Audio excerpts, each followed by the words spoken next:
Wall construction on the southern border, guess what? It's now underway. According to a report, Washington Examiner, look at this. Miles of desperately needed brand new steel barriers are under construction all along the Rio Grande Valley. This portion of the wall was funded with federal money previously negotiated by the Trump administration. Nobody seems to report that. We've also repaired a lot of the bad walls that were out there, and there is new construction. Now, meanwhile, this garbage deal that I've been telling you about out of Washington, which allocates a measly additional $1.375 billion for wall construction, well, that has not yet been signed by the president. As a matter of fact, nobody in the White House has seen any language in the bill. None. So let's be frank. It's not nearly enough money. Washington lawmakers, the swamp creatures, they have once again let we, the people, the American people, down. This is a swamp compromise. Now, let me make some predictions. Based on what the president is saying publicly, because I love the press, they love to speculate. How did Hannity get his information? All right. We know this is a president that keeps his promises, and he goes at the speed of Trump. And if you watch every speech, if you actually listen to Donald Trump's words, you know, especially you people in the hate Trump media, you psychos, he telegraphs, he's saying exactly what he's planning to do. You're too stupid to listen. Watch this. So much crime comes in through our southern border. Illegal immigration provides a lucrative cash flow, to put it mildly lucrative, to some of the most dangerous criminal organizations on the planet. These deadly cartels flood our cities with narcotics that kill thousands of our citizens, ruin families. They use fear, intimidation, and violence to get their way. There's only one moral course of action: to put these ruthless criminal cartels out of business, and out of business fast.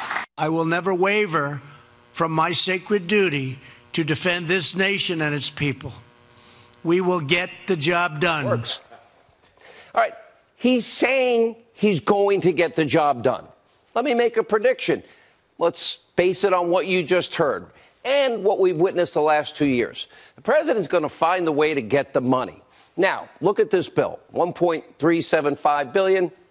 Not enough, but it will keep the ball in the project moving along, assuming, we haven't seen the language, there's no poison pill or restrictions in there thrown in by a swamp creature in the last minute that says you can't build a wall with the money. That happens. I don't think the president will sign that bill. In that case, he would probably move to a short-term CR, and the Congress creatures will go back to do the crappy work that they usually do. And then if they get it right, he'll sign that bill. But let's assume that they get it right. That, in other words, he gets $1.375 billion for the wall now. Well, that prevents a government shutdown. That's a good thing. But in order to meet our borders and our security needs, the president has stated publicly, not just to Sean Hannity, that he will also tap into hundreds of millions, at least $900 million. But I'm told the number is much higher. Other discretionary funds that he can direct that money directly to the wall, which then brings us to $2 or $3 billion, again, in the interim. And it sounds like what he's saying is he's going to simultaneously declare a national emergency to free up billions more. Now, the hate Trump media, if that happens, they're going to feign moral indignation, outrage, hysteria will break out. Meanwhile, they'll say, how did Hannity know? Well, because I've listened to him, and he's telling you the entire time what he's going to do. Donald Trump, quote, I will add whatever I have to add to build the wall. President tweeting, I am getting almost $23 billion for border security. Now, that money, the $23 billion he's talking about, that can be spent on everything else but the wall. But if he declares a national emergency or uses the law, which we've been citing on this program, U.S. Code 284, well, we know what the Democrats are going to do. They're going to immediately run to the courts. They'll go judge shopping. They'll find a liberal activist judge somewhere in California or anywhere in the Ninth Circuit. They will lose. The president will lose the first round, go to the Ninth Circuit. He'll lose the second round. But in the interim, he still gets $1.375 billion. So he continues the project, and the other funds continues the project. And I believe when it gets to the Supreme Court, he's going to win. And this Supreme Court's going to have to take this case considering, let's see, it's a constitutional question about his role as commander-in-chief. It's about separation of powers. It's about national security. And just a side note, all of you in the media, I don't know why, everyone's been obsessed. Hannity's predicting this. That's what I'm predicting is going to happen because I actually listen to the publicly stated words of the president. So keep speculating.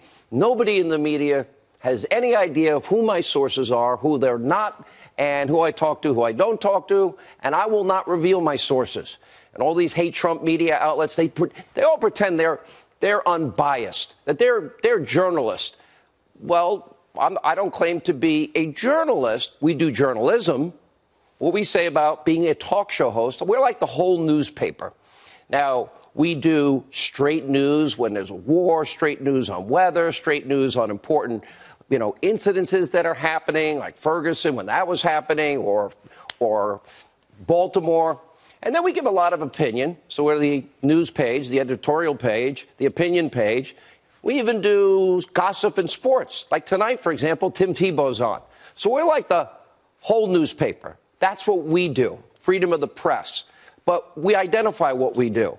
Now, we do our own research like we did with vetting Obama, like we do on the deep state. We do investigations. We bring you news and information you won't hear or see anywhere else, and opinion you won't get anywhere else.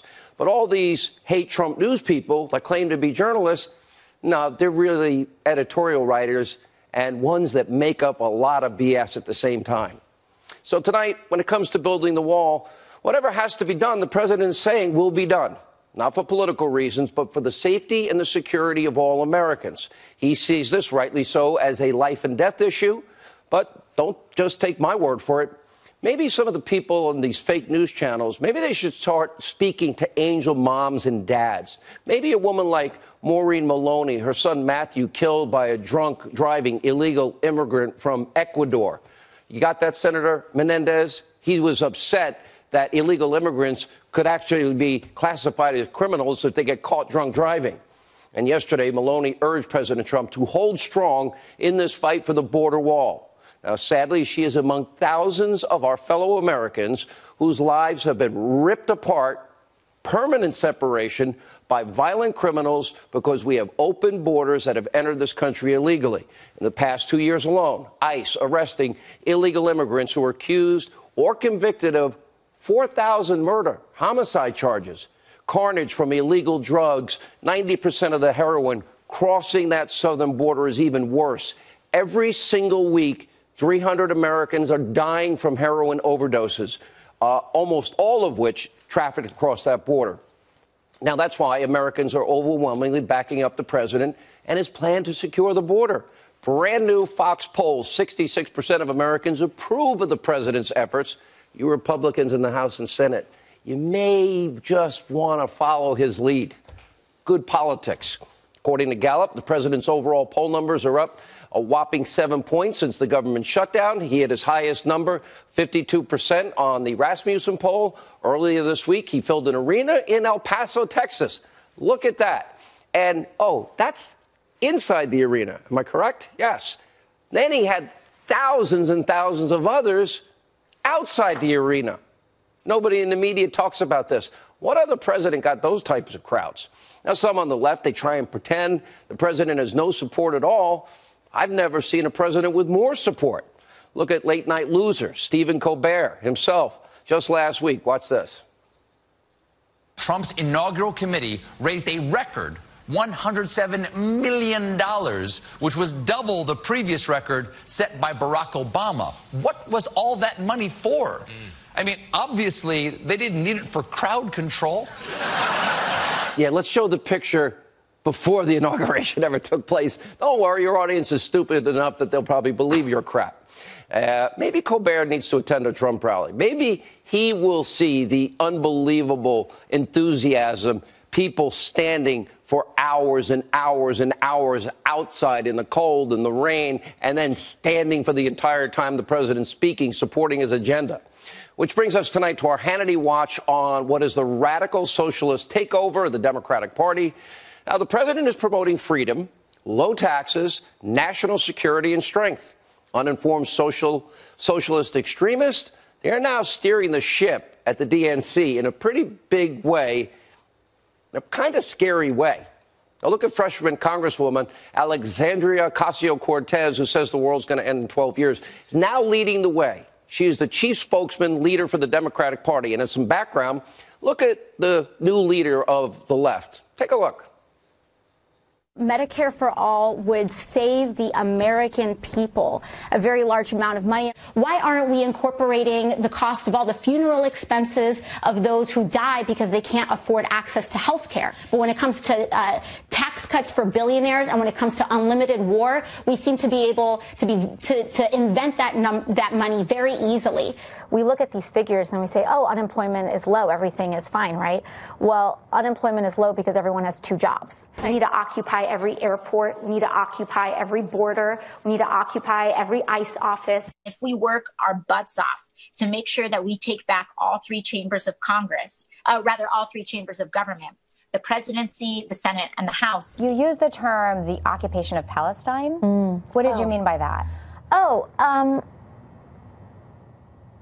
I think what I meant is like the settlements. Just last year, we gave the military a $700 billion budget increase, which they didn't even ask for.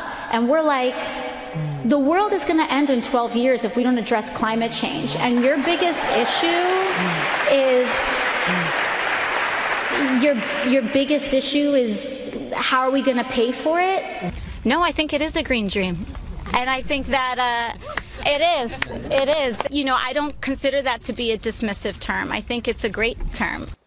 I guess it's no surprise that Congresswoman Ocasio-Cortez's Green New Deal has now become a nationwide laughingstock, except for the fact Democrats are really serious about this insane piece of legislation. Take it seriously. 2020 presidential hopefuls are literally tripping over each other to support the Green New Deal. Make no mistakes. Democrats want to radically reshape this country into a little socialist eco-utopia that will promise everything and deliver nothing but catastrophe and poverty. And if you're wondering what a socialist utopia looks like, well, this new Green Deal, no more oil, no more natural gas, no more nuclear, no more airplanes, no more gas-powered cars, no more gas-powered ovens, no more cows because of flatulence. Government promised paid leave, medical leave, paid vacation. Now they wrecked high school and K through 12, so now they're going to wreck college. Education free for all, healthy food for all, government-forced renovation of every building in America in the name of energy efficiency. Government paid for high-speed rail connecting every city in America. We won't have airplanes, so I guess we'll have high-speed trains to Australia and Asia and Europe. And they're going to guarantee income to every single person, even those unwilling to work. Wow. And a retirement plan. But believe it or not, there's even more madness. Now, we'd be here all night if I listed it all. So look at the side of your screen. And here's the kicker. The Green New Deal is calling for this to happen in 10 years, and the world is going to be over in 12 years, according to Ocasio-Cortez, if we don't act. On Twitter today, she said passing the Green New Deal is a life or death issue. Well, in a way, she's right, because if this ever happens in this country, the American dream that has created more wealth, more prosperity than any other country on the face of this earth, it's over. Government will take over every single industry, the healthcare industry, no private healthcare, the energy industry. They will give you that cradle to grave, womb to tomb promise. They'll tell you what car you can drive, where you can travel, what you can eat, and even how you cook it. And more notably, in order to try and pay for that insanity, mother government, well, they'll own your paycheck. From each according to their ability, to each according to their needs. Right, Congresswoman? And I know you watch the show. And let's not forget about those who would be impacted first. Airlines, 700,000 employees, goodbye. Over 10 million people owe their jobs to oil and the gas industry. See ya. Millions more serve in roles related to those 2 major industries.